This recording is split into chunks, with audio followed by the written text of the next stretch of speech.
So it's the morning after checking in at the Grand Hyatt Amman, and we couldn't have been happier that we did. It is a lovely hotel. It's a little bit out of the way from the main sites, but with that being said, really quiet. It's also a really sort of just relaxed atmosphere, to be honest.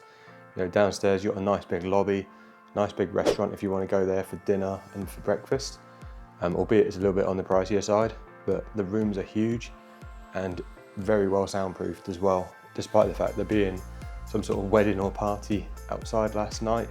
We could see it from the room, but couldn't hear a thing. So lights went off, heads went down, and that was it until the alarm went off this morning, ready to explore Amman.